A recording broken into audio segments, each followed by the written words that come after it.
The thunder rolled across the Texas sky like a warning as Prudence Pebbles stood motionless on the muddy road leading out of Llano, watching her husband's wagon disappear into the gray distance. Her fingers clutched a crumpled note with his handwriting, a hastily scrawled message explaining he'd found gold prospects in California and couldn't bear to take her along on such a perilous journey. The rain poured mercilessly, soaking through her calico dress as the reality of abandonment washed over her with the same cold fury as the storm. It was the spring of 1872, and Prudence had just turned 22. Only 6 months of marriage, and Edwin had left her with nothing but a leaking roof over the small homestead they'd started together and debts she didn't know how to pay. The townspeople of Llano would talk, of course. They always did whenever misfortune befell someone, especially a woman alone. Her auburn hair hung in drenched strands around her face as the tears mingled with raindrops. "Madam," a deep voice called out over the rainfall, "you shouldn't be standing out here in this downpour." Prudence turned to find a tall figure on horseback, water cascading off the brim of his hat. His face was partially shadowed, but even through the rain, she could make out a strong jaw and concerned eyes. "It doesn't much matter now," she replied, her voice barely audible above the storm. The stranger dismounted, leading his horse closer. His spurs jangled softly with each step, a curiously comforting sound amid the chaos of the storm. As he approached, Prudence could see him more clearly, broad-shouldered and trail-worn, with eyes the color of a clear summer sky. "I'd say it matters plenty," he countered, shrugging off his duster and draping it over her shoulders despite her half-hearted protest. "Name's Yates Holloway. I work the Double Cross Ranch outside of town." "Prudence Pebbles," she replied automatically, clutching the unexpected warmth of his coat around her. "My husband just left me. Abandoned me for California gold." The words tasted bitter as she spoke them. The cowboy Yates looked down the muddy road where the wagon had disappeared, then back at her. Rain streamed down his face as he removed his hat, a gesture of respect that seemed oddly formal in the middle of a thunderstorm. "Then he's the biggest fool in Texas," Yates said simply. "And that's saying something, because we breed fools aplenty around these parts." Despite everything, a small laugh escaped Prudence's lips, though it quickly dissolved into a sob. The rain continued to pour, and her shoulders shook with each breath. Yates stepped closer, his expression softening. "Your husband abandoned you in the rain," he said, his voice gentle but firm. "Then I'll dry every tear myself if you'll allow it. Let's get you somewhere warm before you catch your death out here."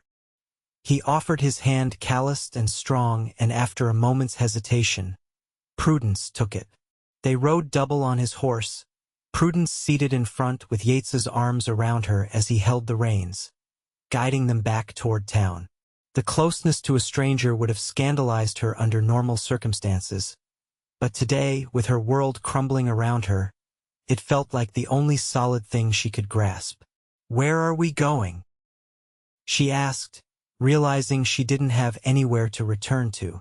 The homestead was nearly 5 miles out of town, and she couldn't bear to face its emptiness just yet. "My sister runs the boarding house in town," Yates explained, his voice close to her ear so she could hear him over the storm. "Sarah's a widow herself. She'll understand, and she'll give you a room without all the gossip that usually comes with it." Prudence nodded, too exhausted to argue. The weight of Edwin's betrayal pressed down on her chest, making it hard to breathe. She had followed him from Boston to this frontier town with dreams of building a life together. Now she was alone in a place that had never truly felt like home. The Double H boarding house sat on the corner of Llano's Main Street, a 2-story structure painted a faded blue with white trim. By the time they arrived, the rain had lessened to a gentle patter. Yates helped Prudence down from the horse with strong, steady hands before tying the animal to the hitching post. "Sarah," he called as they entered the foyer, water pooling around their feet on the wooden floor. "Sarah, I need your help." A woman appeared from a back room, wiping her hands on an apron. She had the same striking blue eyes as Yates, though her face was rounder and framed by dark hair streaked with silver. "Yates Holloway, what in heaven's name," she began, then stopped as her gaze fell on Prudence's bedraggled form. "Oh, dear girl," she said, her tone immediately softening. "Come in by the fire." The next hours passed in a blur for Prudence. Sarah Holloway, Sarah Hamilton now, she explained, since her marriage and subsequent widowhood provided dry clothes, hot tea, and an attentive ear. Yates excused himself to tend to his horse but promised to return. "Edwin always had wanderlust in his eyes," Prudence explained, staring into the crackling fire in Sarah's private sitting room. "I thought marriage would settle him, but I was wrong." Sarah made a disapproving sound in her throat. "Men who can't keep their promises aren't worth the salt in their tears," she said firmly. "My Jackson, God rest him, was true to the end. Took a bullet meant for another man in a bank robbery and still crawled home to say goodbye to me." Prudence felt a fresh wave of tears threatening. "I don't know what to do," she admitted. "I have no family here, no money of my own. The homestead has a mortgage I can't pay." "You'll stay here," Sarah said decisively, patting Prudence's hand. "I need help with the cleaning and cooking anyway. Room and board in exchange for work, and we'll figure the rest out as we go." Before Prudence could respond, Yates returned, his hair still damp but wearing dry clothes. He carried a small bundle wrapped in oilskin. "Found this in my saddlebag," he said, handing it to Prudence. "It's not much, but it might help." Inside was a small leather-bound book of poetry by Emily Dickinson, its pages worn but clean. "I can't accept this," Prudence began, but Yates shook his head. "Books are meant to be shared," he said simply, "and you look like someone who appreciates words." It was such an unexpected kindness that Prudence couldn't speak for a moment. She traced the embossed cover with her fingertips, wondering how a cowboy had come to carry poetry in his saddlebags. "Thank you," she finally managed, looking up to meet his gaze. Something passed between them, a moment of understanding, perhaps, or the first fragile thread of connection. Yates nodded, seeming almost embarrassed by her gratitude. "I should head back to the ranch," he said. "Boss doesn't appreciate late returns, even in this weather." "You'll come for Sunday dinner," Sarah told him firmly. "It's been too long since you've had a proper meal." He agreed with a smile that transformed his weather-worn face, making him look younger. To Prudence, he said, "You're in good hands with Sarah. But if you need anything at all, you send word to the Double Cross." After he left, Prudence helped Sarah prepare the evening meal for the boarding house guests. The work was a welcome distraction, keeping her hands busy while her mind whirled with uncertainty. That night, in the small but clean room Sarah had given her, Prudence opened the book of poetry and found a pressed wildflower marking a page. The poem spoke of hope, the thing with feathers that perches in the soul, and for the first time since watching Edwin's wagon disappear, Prudence felt something other than despair. The next morning dawned clear and bright, as if the storm had never happened. Prudence rose early, determined to make herself useful. She helped Sarah serve breakfast to the boarding house guests, 2 traveling salesmen, an elderly schoolteacher, and a young couple passing through on their way to Austin. "Your husband has some nerve," one of the salesmen commented when Sarah briefly explained Prudence's situation. "Leaving a pretty young thing like you all alone." Prudence flushed with embarrassment, but Sarah intervened smoothly. "Mr. Reynolds, I believe your eggs are getting cold." After breakfast, Prudence insisted on accompanying Sarah to the general store. "I need to understand what I'm facing," she explained. "The homestead, the debts I can't hide from them." The general store owner, Mr. Finley, greeted them with a sympathetic nod. "Heard about Edwin taking off," he said bluntly. "Can't say I'm surprised. That man had more schemes than a coyote has fleas." "What does he owe you?" Prudence asked directly. Mr. Finley consulted his ledger. $23.42, he said. Most of it for farming equipment he swore would pay for itself. The sum might as well have been $1,000. Prudence felt her stomach sink but kept her expression neutral. "I'll pay it," she said firmly. "I may need time, but I'll honor his debts." Mr. Finley studied her for a moment, then nodded. "I believe you will, Mrs. Pebbles. Tell you what, I need someone to help with inventory and keeping the books straight. My eyes aren't what they used to be. Could use a lady's touch around here, too." "Are you offering me employment, Mr. Finley?" 3 afternoons a week to start," he confirmed. $1.50 per day. Won't clear your debt overnight, but it's honest work." Prudence felt a surge of gratitude. "I accept. Thank you." As they left the store, Sarah squeezed her arm. "See? Things are already looking up." "I still need to visit the bank about the mortgage," Prudence said. "And I should return to the homestead at some point. There are chickens that need tending, if they survive the night." "One step at a time," Sarah advised. "Yates mentioned he'd check on your place when he rode back to the ranch. The Double Cross isn't far from your homestead." The thought of Yates going out of his way to help her warmed Prudence's heart, though she quickly tempered the feeling. She'd trusted Edwin's charming words and promises, only to be abandoned when something more exciting caught his eye. She wouldn't make the same mistake twice. The bank meeting went about as well as expected. Mr. Davidson, the bank manager, was cordial but firm.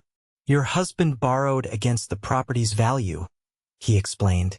"The monthly payment is $7. Miss the second payment and we'll have to foreclose." "I understand," Prudence said, though inside she was calculating frantically.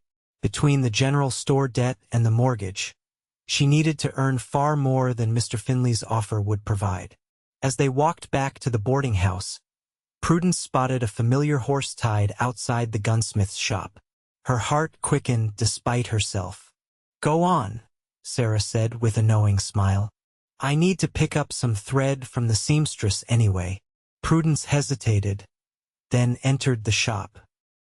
The bell above the door announced her arrival, and Yates looked up from the counter where he was examining a rifle. His face brightened when he saw her. "Mrs. Pebbles," he greeted her. "You're looking better today. Thank you for checking on the homestead," she said.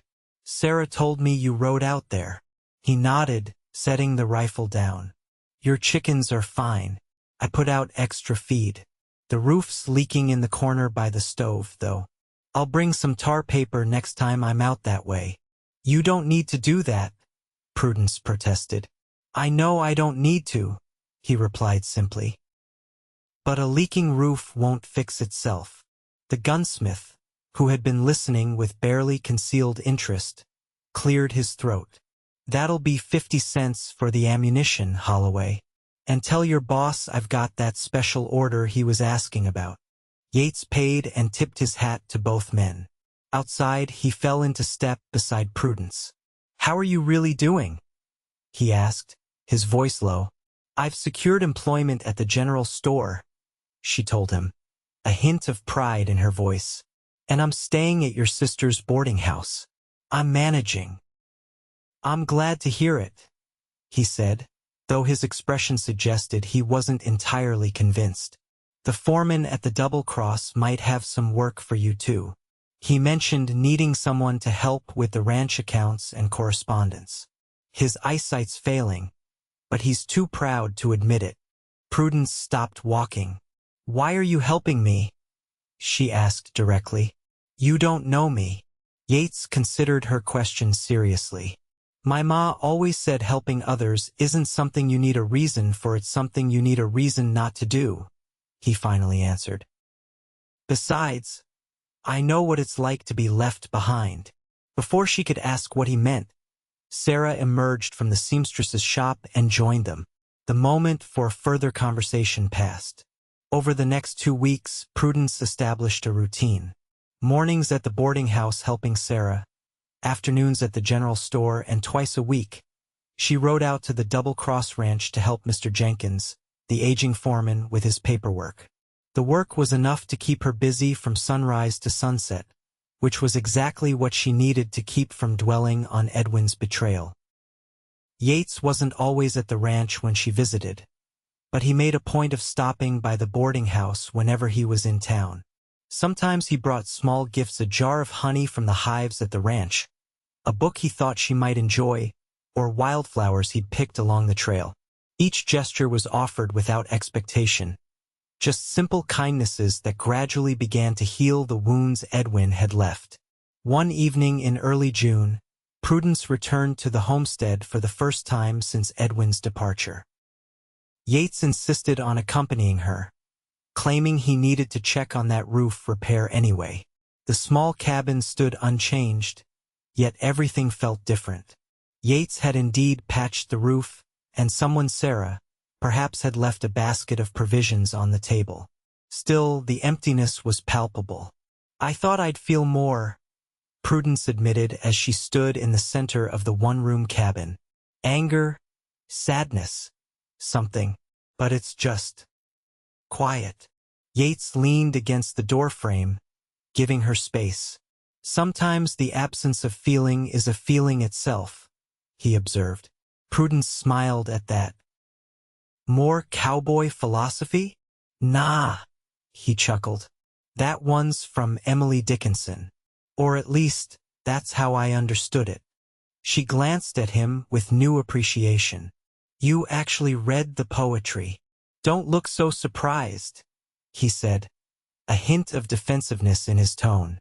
"Just because I work with cattle doesn't mean I can't appreciate beautiful words." "I'm sorry," she said quickly. "I didn't mean to offend. It's just, Edwin always laughed at my books, said they were frivolous." Yates's expression hardened. "Seems to me Edwin had a lot of opinions about things he didn't understand." Prudence couldn't argue with that assessment. She moved around the cabin, gathering a few personal items she wanted to take back to town. When she reached for a framed daguerreotype on the mantel, a wedding portrait, she hesitated. "Leave it," Yates suggested gently. "Not because you should forget, but because you should remember who you were before him." Prudence set the frame down, turning to face him fully. "And who was that?" "I don't know yet," he admitted. "But I'd like to find out if you'll let me." The air between them seemed to still, charged with something Prudence wasn't ready to name. She broke the moment by reaching for her satchel. "We should head back before dark." As they rode toward town, the setting sun painted the landscape in shades of gold and amber. Prudence, seated behind Yates on his horse, found herself studying the broad expanse of his shoulders, the way he held himself with quiet confidence. There was nothing flashy about Yates Holloway, none of Edwin's charming smiles or grand promises, just steadiness and an unexpected depth. "I think I'll sell the homestead," she said suddenly. "Even if I could keep up with the mortgage, I don't want to live there alone." Yates nodded. "Might be wise. Land in this part of Texas is starting to attract investors. Would you help me? I wouldn't know where to begin." "Of course," he replied without hesitation. "There's a land agent in Fredericksburg who's honest, for the most part. I could ride out there next week." By the time they reached the boarding house, night had fallen. Sarah was waiting on the porch, a lamp glowing beside her. "There you are," she called. "I was beginning to worry." Prudence dismounted with Yates's assistance, his hands lingering briefly at her waist. "We're fine," she assured Sarah. "Just lost track of time." "Well, come inside. I've kept supper warm, and there's enough for both of you." That night, as they sat around Sarah's kitchen table, the conversation flowed easily. Yates shared stories of his childhood in Tennessee, how he'd come west after the war seeking a fresh start, and how he'd found a home of sorts at the Double Cross. "My sister followed me out here," he explained. "After she lost Jackson, there wasn't much keeping her back east. Family has a way of finding each other," Sarah added, her expression fond as she looked at her brother. Prudence felt a pang of homesickness for her own family back in Boston. "My parents weren't supportive of my marriage to Edwin," she admitted. "They said he was too impulsive, too focused on get-rich-quick schemes." "Smart folks," Yates commented. "I was too stubborn to listen," Prudence continued. "I haven't written to them since we left Boston. They don't even know where in Texas we settled." Sarah reached across the table to pat her hand. "It's never too late to mend those bridges, dear." That night, Prudence wrote a letter to her parents, explaining everything that had happened. It was a difficult letter to write, admitting they had been right about Edwin, but there was something cathartic in putting the words on paper. When she finished, she added a postscript. "I've met people here who have shown me true kindness, the kind that asks for nothing in return. Perhaps Texas isn't the wasteland you feared it would be after all." The next morning, she asked Yates to mail the letter when he rode to Fredericksburg. He agreed, tucking it carefully into his shirt pocket as if it were something precious. "I'll be gone for a few days," he told her, "but I'll come find you when I return." True to his word, Yates returned 4 days later with promising news about the land agent. "He thinks we can get a fair price for the homestead," he reported as they walked along Llano's main street. "Enough to pay off the mortgage and have something left over." Prudence felt a weight lift from her shoulders. "That's wonderful news." "There's something else," Yates said, his expression turning serious. "I heard rumors in Fredericksburg about a man fitting Edwin's description. Seems he never made it to California." Prudence's steps faltered. "What do you mean?" "According to the bartender at the Silver Dollar, Edwin's been running games in the saloons, their card tricks, shell games, that sort of thing. He's been claiming to be a widower." The news shouldn't have hurt after all. Edwin had already betrayed her in the worst way, but hearing that he was so close, and that he was pretending she was dead, felt like a fresh wound. "I see," she said stiffly. "Thank you for telling me." Yates studied her face. "Do you want to confront him? I'd ride with you." The offer surprised her. "You would do that?" "I'd do a lot more than that for you, Prudence," he said quietly. She considered it for a moment, then shook her head. "No." Edwin made his choice. "I'm making mine by moving forward." She managed to smile. "Besides, I'm busy enough with 3 jobs. Mr. Jenkins mentioned you put in a good word for me with the ranch owner." "William Henderson is a fair man," Yates confirmed. "He respects anyone who works hard, man or woman." As summer progressed, Prudence found herself settling into life in Llano. The work was hard but satisfying, and she was slowly building a reputation as a reliable, intelligent woman who could handle accounts with precision. The money she earned wasn't much, but it was her own, and there was pride in that. More importantly, she was building connections. Sarah became like the sister she'd never had. Mr. Finley and his wife invited her to Sunday dinners.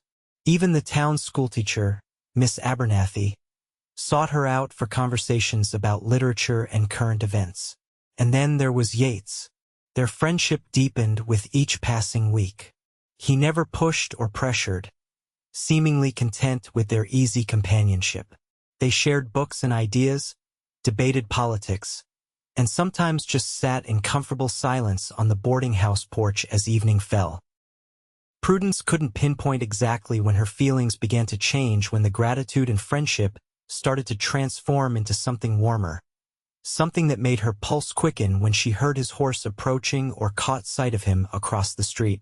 All she knew was that by mid-July, she found herself watching for him, hoping for his visits, treasuring each moment they shared. One particularly hot afternoon, as she was finishing her work at the general store, A commotion outside drew everyone's attention. Raised voices, the sound of breaking glass, and then a gunshot. Mr. Finley hurried to the door, peering out cautiously. "Bar fight spilled into the street," he reported. "Looks serious." Prudence joined him at the window. A crowd had gathered outside the Rusty Nail Saloon, where two men squared off in the dusty street. One was a stranger, tall, well-dressed, with a fancy pistol drawn. The other was Yates, his hands held deliberately away from his holstered gun.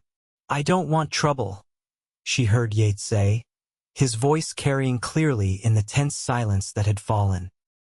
"Should have thought of that before you called me a cheat," the stranger replied, his words slightly slurred. Prudence's heart hammered in her chest. She pushed past Mr. Finley and stepped onto the boardwalk, ignoring his warning to stay inside. "What's happening?" she asked a woman standing nearby. "That fancy feller's been fleecing folks at cards all afternoon," the woman explained. "The cowboy called him out on it, and now—" She gestured to the standoff. Prudence watched in horror as the stranger's finger tightened on the trigger. Without thinking, she stepped forward. "Stop!"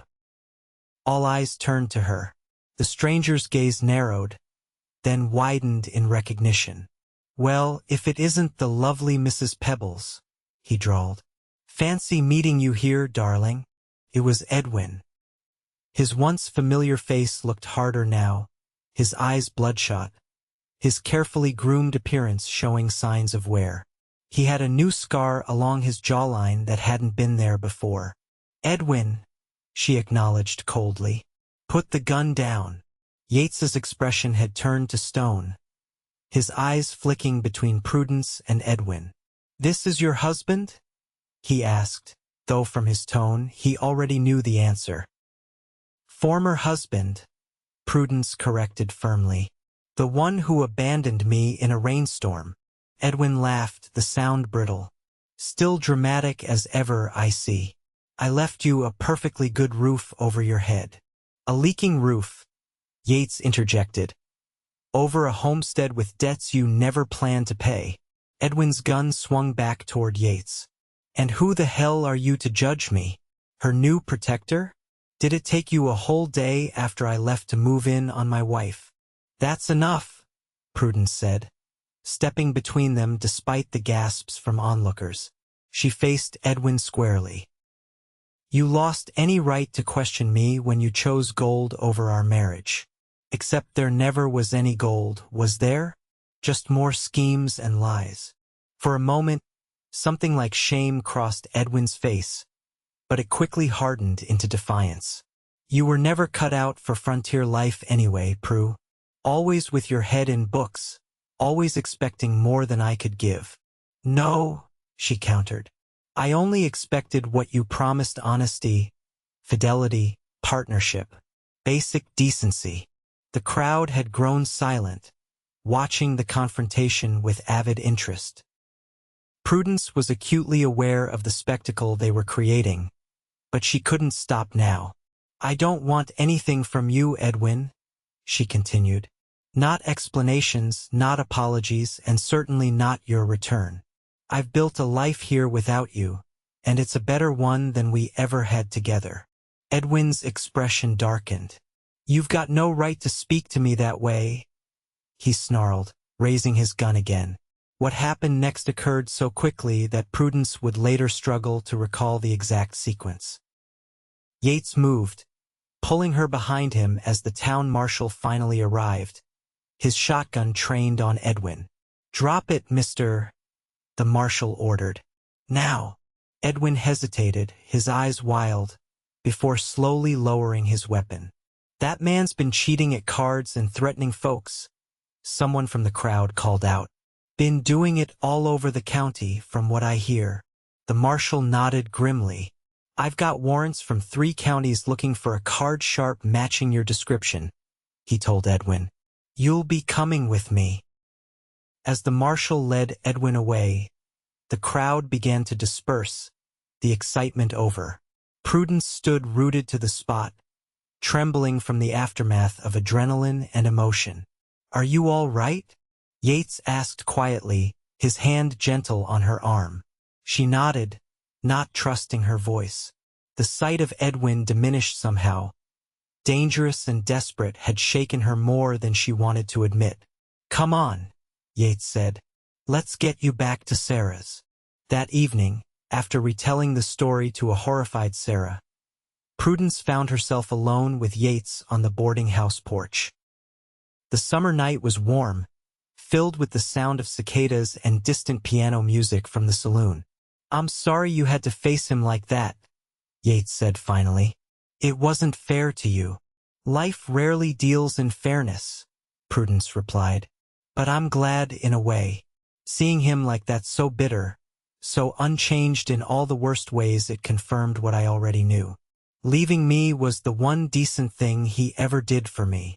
Yates's eyebrows rose at that. That's a charitable view. Not charitable, she corrected. Honest. If he hadn't left, I wouldn't have met Sarah, or found work I enjoy, or... She hesitated, then finished softly. Or met you.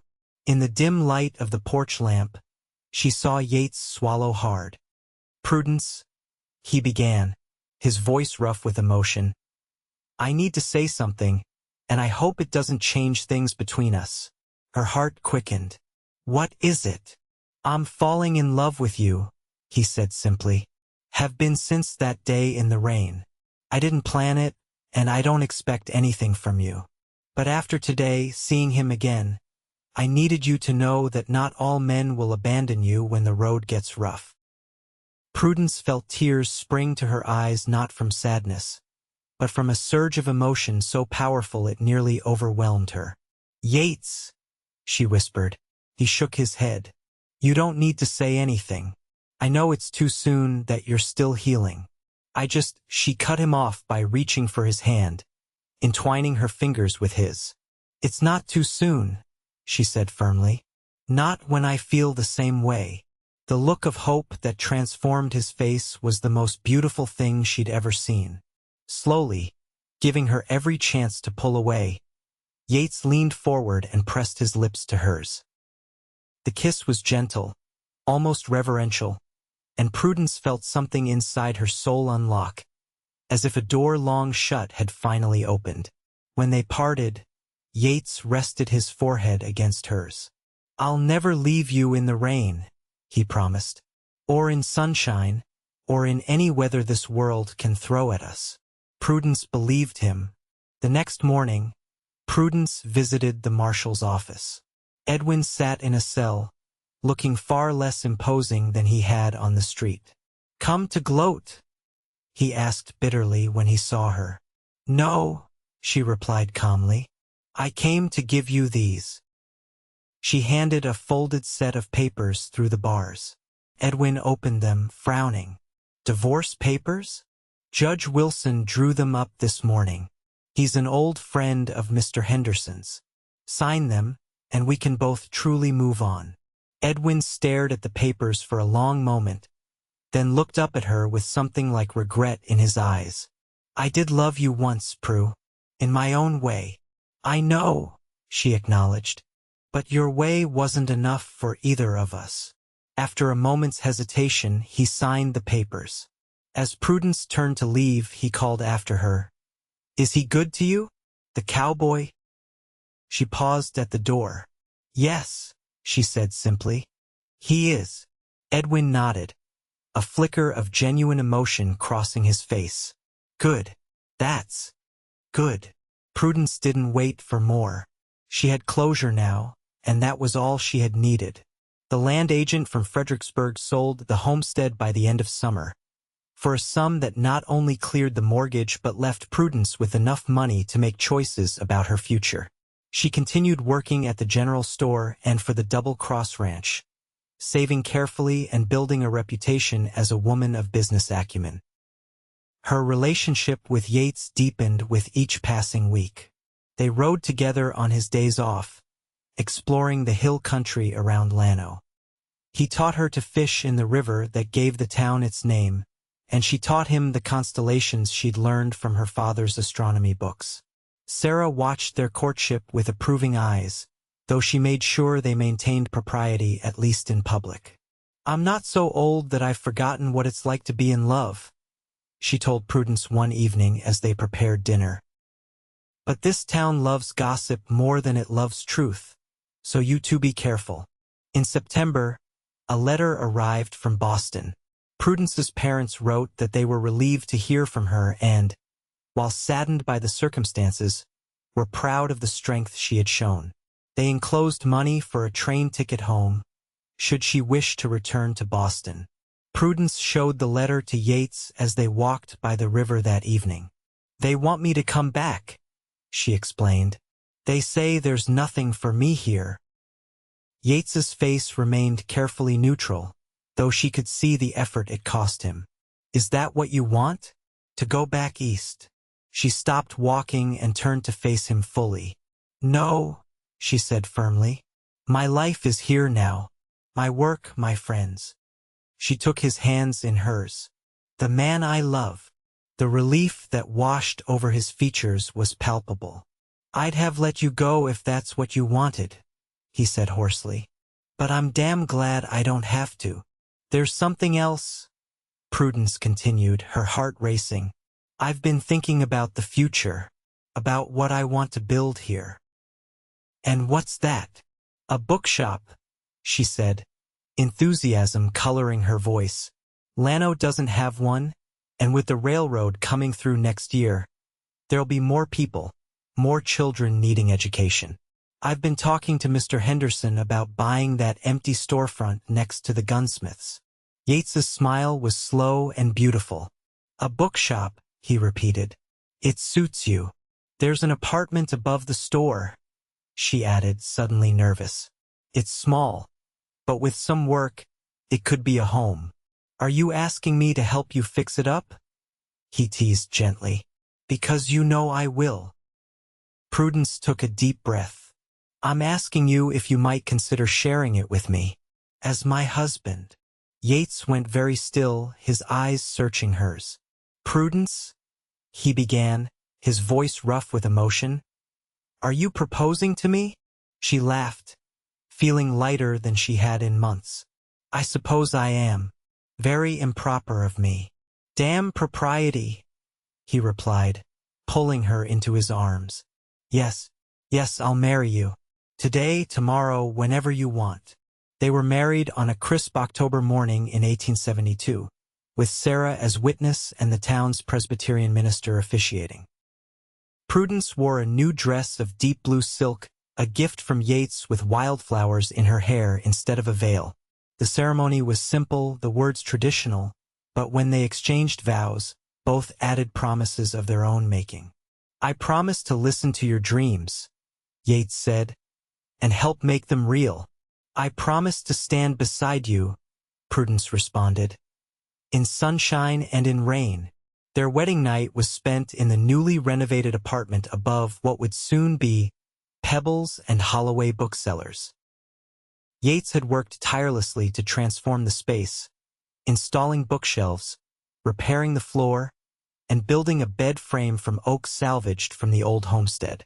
"Something old becoming something new," he explained as he showed her the careful joinery. "Like us." As they lay together in the darkness, the intimacy between them both familiar and thrillingly new, Prudence traced the line of Yates's jaw with gentle fingers. "Do you ever think about that day in the rain?" she asked softly. "How different everything might have been if you hadn't ridden by at that exact moment." Yates captured her hand and pressed a kiss to her palm. "I don't believe in coincidence," he said. "I believe I was meant to find you that day, just as you were meant to build a life here in Llano." "Such certainty," she teased, though she found his confidence reassuring. "When you know, he replied simply. "And I knew from the moment I saw you standing in that downpour, soaked to the skin and still the most beautiful woman I'd ever seen, that my life was about to change forever." The bookshop opened in December, just in time for Christmas. It quickly became a gathering place for the town, offering not just books but a sense of community. Prudence started a reading circle for the ladies and a story hour for children on Saturday mornings. Yates continued working at the Double Cross Ranch, but he was always there to help with heavy deliveries or to build another shelf when the inventory outgrew the space. In the spring of 1873, as wildflowers carpeted the hills around Llano, Prudence received two pieces of news that would shape their future. First, a letter from her parents announcing they were coming to Texas for a visit, a journey they had once sworn they would never make. Second, the doctor's confirmation that she was expecting a child, due in the fall. When she told Yates about the baby, his face lit up with such joy that Prudence felt her heart might burst from happiness. He lifted her off her feet and spun her in a circle right there in the middle of the bookshop, heedless of the customers browsing nearby. "Put me down, you fool," she laughed, though she made no real effort to escape his embrace. "Never," he replied, setting her gently on her feet but keeping his arms around her. "I'm never letting you go." And he never did. Through the birth of their daughter, whom they named Hope, through the expansion of the bookshop to include a printing press for the town's first newspaper, through droughts and prosperity, laughter and tears, they remained each other's constant. On rainy days, Yates would still sometimes pull Prudence close and whisper, "Remember what I promised? To dry every tear myself." And she would smile and reply, "There are no more tears to dry, my love. Only rain, and that's just water from the sky." 5 years to the day after they first met, Prudence and Yates stood on the porch of their home, no longer the apartment above the bookshop, but a proper house on the edge of town, with a view of the river and room for their growing family. Hope, now 4, played in the garden with her 2-year-old brother, William, named for Mr. Henderson, who had become like a father to them both. As they watched their children, Yates slipped his arm around Prudence's waist. "Penny for your thoughts, Mrs. Holloway. I was thinking about how life gives us exactly what we need, even when it seems to be taking everything away," she replied. "If Edwin hadn't left me that day, standing alone in the rain, then I'd have found you some other way," Yates finished confidently. "Some stories are meant to be told, Prudence. Ours is one of them." She leaned her head against his shoulder, content in the knowledge that he was right. Their story, begun in abandonment and rain, continued through healing and growth, and flourishing in love and partnership, was indeed one worth telling. And they would continue to write it together, page by page, day by day, for all the days of their lives. In the years that followed, Llano grew from a frontier settlement into a proper town. The railroad brought new residents and opportunities, and Pebbles and Holloway booksellers expanded to include a lending library named in honor of Sarah, who passed peacefully in her sleep in 1880. Prudence's parents eventually moved to Texas permanently, building a home near enough to visit their grandchildren regularly but far enough to maintain everyone's independence. They brought with them Prudence's childhood collection of books, which became the foundation for a special section of classics in the store.